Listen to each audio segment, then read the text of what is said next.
நஹ்மது வ நஸல்லி அலா ரசூலிஹில் கரீம். அம்மா பாத். அன்பார்ந்த சகோதரர்களே, சகோதரிகளே,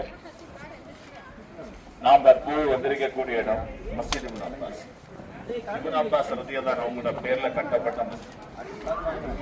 இப்னு அப்பாஸ் ரலியல்லாஹு அவங்களோட பேர்ல ஏன் இந்த இடத்துல ஒரு மஸ்ஜித் அமைக்கப்பட்டுச்சு, அவங்க சம்பந்தமான சரித்திரம் என்ன என்பதை இன்ஷா அல்லாஹ் சுருக்கமாக நாங்க பார்ப்போம்.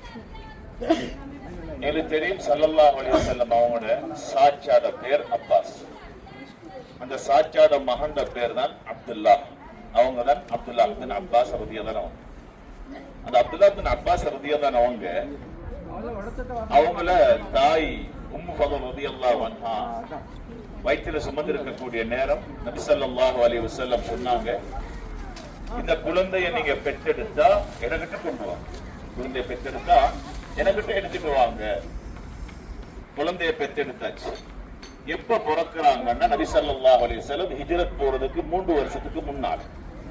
அப்ப நபி அவங்க ஹிஜ்ரத் போற நேரம் இப்னு அப்பாஸ் ரலியல்லாஹு வயசு எத்தனை? 3 வயசு தான். அப்ப இப்னு அப்பாஸ் ரலியல்லாஹு அவங்க பிறக்கிறாங்க. வாப்பா அப்பாஸ் ரலியல்லாஹு அவங்க புள்ளைய தூக்கி கொண்டு ஸல்லல்லாஹு அலைஹி வஸல்லம் அவங்கள்ட்ட வேகமா வந்தாங்க. நபி அவங்கள்ட்ட வந்து கொடுத்ததோட ஸல்லல்லாஹு அலைஹி வஸல்லம் அவங்க இப்னு அப்பாஸ் ரலியல்லாஹு அவங்கள கையில் எடுத்து முத்தமிட்டுட்டு தன்னுடைய நாவல இருந்து உமிழ்நீர் எடுத்து அப்படியே விட்டாங்க. யாரோட வாயில? இப்னு அப்பாஸ் ரலியல்லாஹு அவங்களோட வாயில விட்டாங்க. இதுக்கு சொல்ல தஹ்னீக். இப்னு அப்பாஸ் ரலியல்லாஹு வாயில விட்டாங்க. இதனாலதான் இப்னு அப்பாஸ் ரலியல்லாஹு அவங்களோட வாழ்க்கையில் அல்லாஹ் அவ்வளவு பெரிய பரக்கத்தை கொடுத்தார். அப்ப இந்த இப்னு அப்பாஸ் ரலியல்லாஹு அவங்களுக்காக வேண்டி அல்லாஹ்வுடைய தூதர் துஆ செஞ்சு சாச்சாட கையில கொடுத்து அனுப்பினாங்க.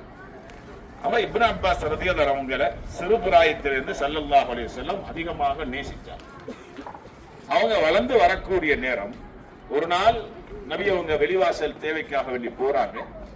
எல்லா தேவைகளும் பூர்த்தியாக்கப்பட்டிருந்துச்சு. அதாவது தண்ணி வைக்கப்பட்டிருந்துச்சு, ஏற்பாடுகள் செய்யப்பட்டிருந்த நேரம் ஸல்லல்லாஹு அலைஹி வஸல்லம் கேட்டாங்க, இது யாரு செஞ்சது? சொல்லப்பட்டுச்சு, அப்துல்லா பின் அப்பாஸ் உங்களோட சகோதரன் தான் செஞ்சாங்க. அப்ப என்ன செஞ்சாங்க? இப்னு அப்பாஸ் ரலியல்லாஹு அவங்கள வர வச்சு அவங்களுக்காக வேண்டி துஆ செஞ்சாங்க. அல்லாஹும்ம ஃபக்ஹிஹு ஃபித்தீன் வ அல்லிம்ஹு தஅவீல். யா அல்லாஹ், இவருக்கு மார்க்க அறிவையும் குர்ஆனுடைய விளக்கத்தையும் நீ கொடு என்று சொல்லி துஆ செஞ்சாங்க. அந்த நபியவங்களோட துஆவுடைய பரக்கத்தை அல்லாஹ் ரப்பல் ஆலமீன் மிக பெரும் ஒரு அறிவாளியாக அவங்களை உருவாக்கினார். எந்த அளவுக்கு அறிவாளி என்றால், சிறு பிராயம் அல்லாஹ்வுடைய தூதருடைய காலத்துக்கு பின்னால், அதாவது உமர் இப்னு கத்தாப் ரலியல்லாஹு அவங்க பெரிய பெரிய அதாவது பத்ருடைய சஹாபாக்கள் எல்லாம் இருக்கக்கூடிய மஜ்லிஸ். அந்த மஜ்லிஸ்ல எல்லா சஹாபாக்களும் இருக்கிறாங்க நபி அவங்களோட வஃபாத்துக்கு பின்னால். அந்த நேரத்தில் ஹஜ்ரத் உமர் இப்னு கத்தாப் ரலியல்லாஹு சஹாபாக்கள் கேட்கிறாங்க, உங்களை யாருக்கும் சொல்லலுமா இதா ஜா ரசூலுல்லாஹ் சூரத்துன் நஸ்ர் ஏன் இறக்கப்பட்டுச்சு, காரணம் சொல்லலுமா? அப்ப ஒவ்வொருத்தர் ஒவ்வொரு காரணம் சொன்னாங்க. அதாவது இது வந்து ஃபத்ஹு மக்கா, மக்காவுடைய வெற்றியை பற்றி சொல்லப்படக்கூடியது. இதுக்கு பின்னால ஒரு கூட்டம் என்னது சாரியாக இஸ்லாத்துக்குள்ள வரப்போறாங்க என்றெல்லாம் பல காரணம் சொன்னாங்க. அப்படி இருக்கக்கூடிய நேரம் இப்னு அப்பாஸ் ரலியல்லாஹு அவங்கள உமர் ரலியல்லாஹு அவங்க கூப்பிட்டு கேட்டாங்க, இப்னு அப்பாஸ், நீங்க சொல்லுங்க, இந்த சூரத்துன் நஸ்ர் இறக்கப்பட்ட காரணம் என்ன? சபபுன் நுசூல், இறக்கப்பட்ட காரணம் என்ன? அந்த நேரம் எல்லாரும் சொன்ன அந்த பதிலுக்கு ஒரு வித்தியாசமான பதில் சொன்னாங்க. இது நபி ஸல்லல்லாஹு அலைஹி வஸல்லம் அவங்களோட வஃபாத்துக்கு அடையாளம் தான். இதுல நபியோட வஃபாத்துக்கு அடையாளமா எந்த ஒரு வார்த்தை கூட இல்லை. நபியோட மௌத்தை பத்தி பேசப்பட்ட ஒரு ஆயத்து கூட இல்லை. ஆனாலும் சொன்னாங்க இது ஸல்லல்லாஹு அலைஹி வஸல்லம் வஃபாத்துக்குரிய அடையாளம் தான். கடைசியில உண்மையை பார்த்தா என்னது, இந்த சூராவுடைய அர்த்தமே உள்ரங்கம் அல்லாஹ்வுடைய தூதருடைய வஃபாத்தை தான் அல்லாஹ் இந்த வசனத்தின் இந்த அத்தியாயத்தில் சொல்லி காட்ட. அந்த அளவுக்கு அல்லாஹ் அறிவை கொடுத்தார். அதே போல ஸல்லல்லாஹு அலைஹி வஸல்லம் அவங்க இந்த உம்மத்தினுடைய அறிவு கடல் என்று சொன்னாங்க. அதாவது இந்த ஒரு டிரான்ஸ்லேட்டர், இன்னொரு பேர் சொன்னாங்க. யாரு? துர்ஜமான். இந்த உம்மத்தினுடைய டிரான்ஸ்லேட்டரை இந்த இப்னு அப்பாஸ் ரலியல்லாஹு தஆலா என்று சொன்னாங்க. அவ்வளவு ஒரு கண்ணியமான ஒரு சஹாபியாக உருவானவர்கள் தான் அவர். இந்த கண்ணியமாக உருவாக காரணம் என்ன? ஸல்லல்லாஹு அலைஹி வஸல்லம் அவருடைய துஆவுடைய பரக்கத், நபியோட துஆவுடைய பரக்கத். கண்ணியமான சகோதரர்களே, தாய்மார்களே, இந்த இப்னு அப்பாஸ் ரலியல்லாஹு அவங்களோட பங்களிப்பு மார்க்க அறிவுக்கு மிக பெரும் ஒரு பங்களிப்பா இருந்துச்சு. இந்த அளவுக்குன்னா ஸல்லல்லாஹு அலைஹி வஸல்லம் அவங்களோட ஹதீசுகள் ஆயிரக்கணக்கான ஹதீசுகள் அவங்க அதாவது அறிவிச்சவங்க. ஹதீசுகளை எந்த அளவுக்கு தேடினாங்கன்னா, ஒரு நாள் கடுமையான குளிரான நேரம், அந்த நேரம் எல்லாம் மதீனாவுடைய வழிகள் எல்லாம் புழுதியாகத்தான் இருக்கு. இப்படி இருக்கக்கூடிய நேரம் அவங்க என்ன செஞ்சாங்க, ஒரு நாள் இரவோடு இரவாக இன்னாரிடத்துல இன்ன ஹதீஸ் இருக்குது கேள்விப்பட்டதோட அப்படியே நேரா போனாங்க. அவரோட வாசல், வீட்டு வாசலுக்கு போய் இரவுடைய நேரம் அந்த வாசல்லே படுத்தாங்க. சுபகுடைய நேரம் ஆகுதி, கதவு திறந்து வெளியே வந்து பார்க்கிறார். வீட்டுக்குள்ள உள்ளவர், அவர்கிட்ட தான் அந்த ஹதீஸ் இருக்குது. பார்த்தா இப்னு அப்பாஸ் ரலியல்லாஹு அன்ஹு படுத்துட்டு இருக்கிறாங்க, அதாவது வாசல்ல உட்கார்ந்துட்டு இருக்கிறாங்க. உடனே பார்த்து ஒரு ஆச்சரியமா கேட்டார், நபி உங்களோட குடும்பம், நீங்க ஏன் வாசல் உட்கார்ந்துட்டு இருக்கிறீங்க? இல்ல, இந்த ஹதீஸ் உங்ககிட்ட இருக்குன்னு கேள்விப்பட்டேன், அந்த ஹதீஸ் எடுக்கிறதுக்கு தான் வந்தேன். சுப்ஹானல்லாஹ்.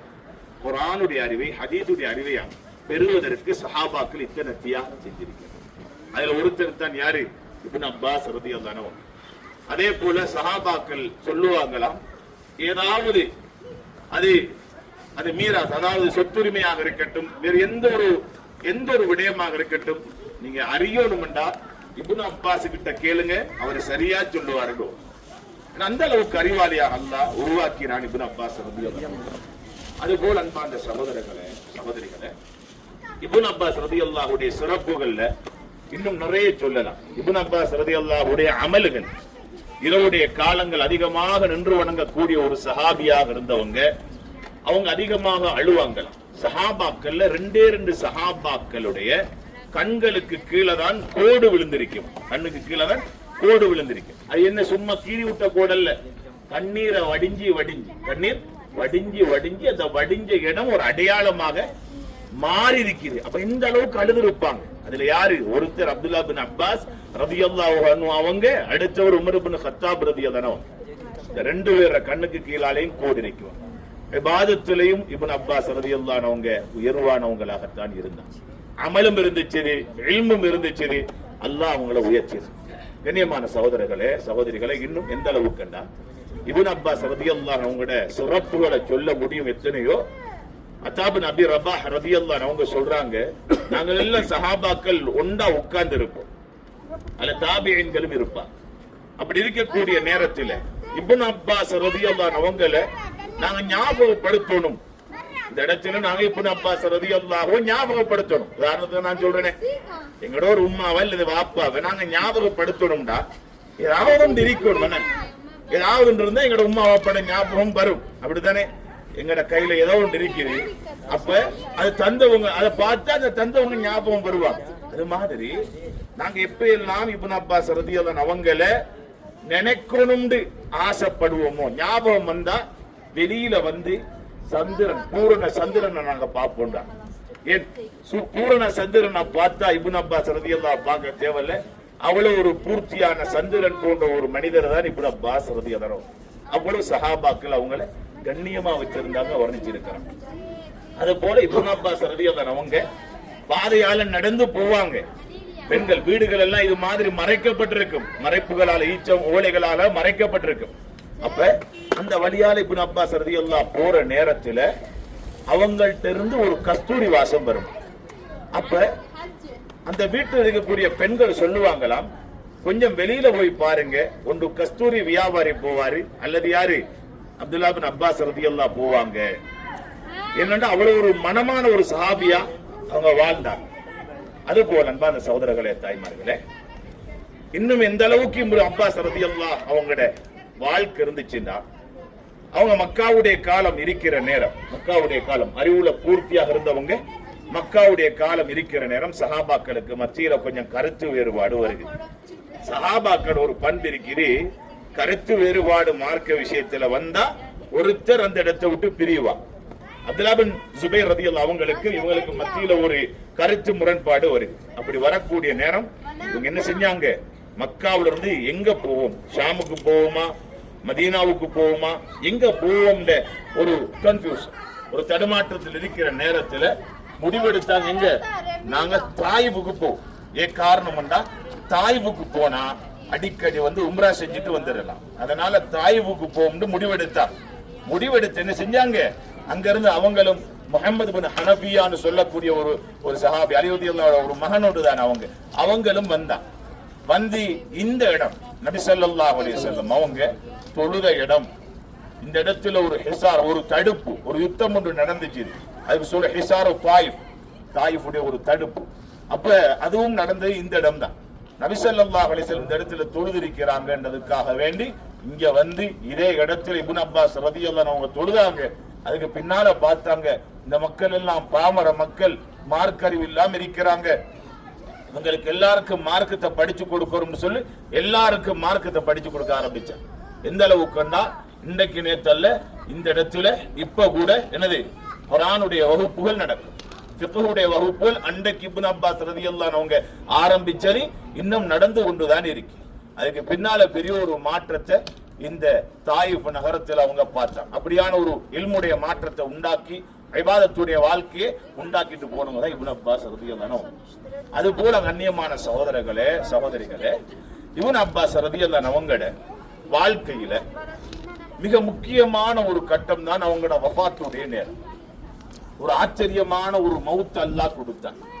ஏண்டா இல்மும் இருந்துச்சு, அமலும் இருந்துச்சு, அல்லாஹ்வுடைய பயமும் இருந்துச்சு, அல்லாஹ் விரும்பக்கூடிய வாழ்க்கை வாழ்ந்தாங்க, அல்லாஹ்வுடைய மார்க்கத்தையும் பரப்பினாங்க. இப்படியான ஒரு மனிதருக்கு அல்லாஹ் கொடுத்த கண்ணியமான முடிவை பாருங்க. நாம எல்லாம் ரோசப்படணும். இப்னு அப்பாஸ் ரலியல்லாஹு அவங்களோட வஃபாத்துடைய நேரம் கஃன் செய்யப்படக்கூடிய நேரத்தில் அந்த கஃனுக்குள்ள ஒரு வெள்ளை நிறம் பறவை ஒன்று வந்து புகுந்துச்சு. புகுந்த பறவை அது என்ன ஆச்சரியம், என்னண்டே தெரியல. அப்ப அந்த பறவை தேடுறாங்க, அது காணல், அது என்னண்டே தெரியா. கடைசி வரை கஃன் செஞ்சு கொண்டு போய் கபூர்ல வைக்கிறான். கபூர்ல வச்சுட்டு வெளியே வர்றாங்க. கபருக்குள்ள இருந்து குர்ஆனுடைய சத்தம் கேக்குது.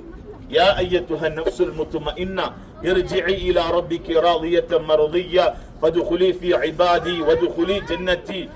அமைதி பெற்றருகே. இந்த வசனம் அல்லாஹ் நல்லவர்களுடைய கடைசி நேரம் அல்லாஹ் சுப செய்தி சொல்லக்கூடிய வசனம் தான் இது.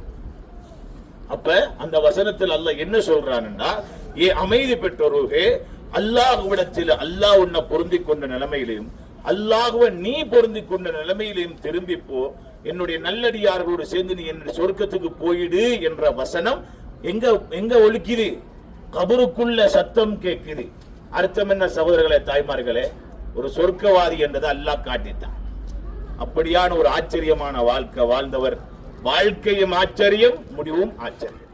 எனவே அப்படியான கண்ணியமான ஒரு முடிவை கொடுக்கப்பட்ட ஒரு சஹாபிதான் அப்துல்லா பின் அப்பாஸ் ரலியல்லாஹு அவங்க.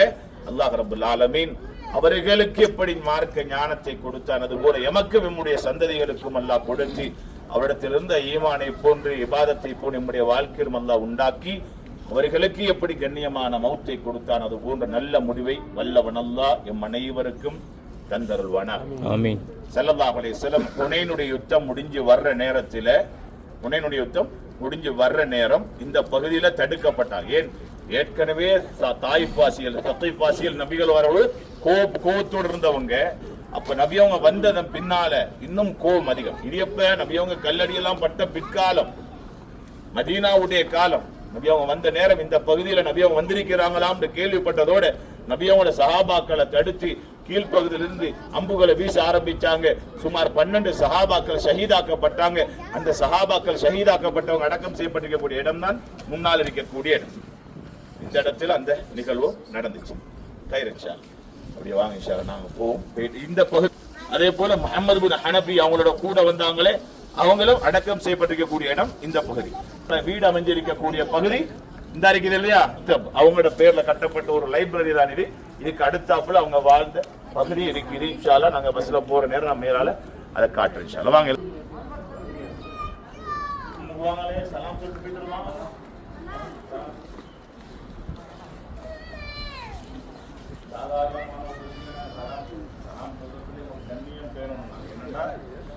ஒரு சஹாபிக்கு அந்த சஹாபினாலும் சாதாரணமானவங்க உங்களுக்கு எத்தனை ஆயிரம் ஹதீஸ்களை கொண்டு தந்த ஒரு சஹாபி. அஸ்ஸலாமு அலைக்கும்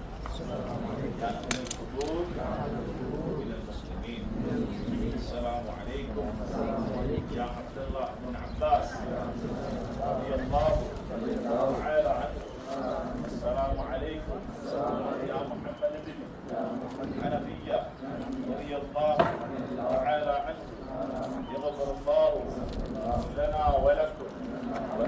سلفنا ونحن بالأثر نسأل الله لنا ولكم العافية.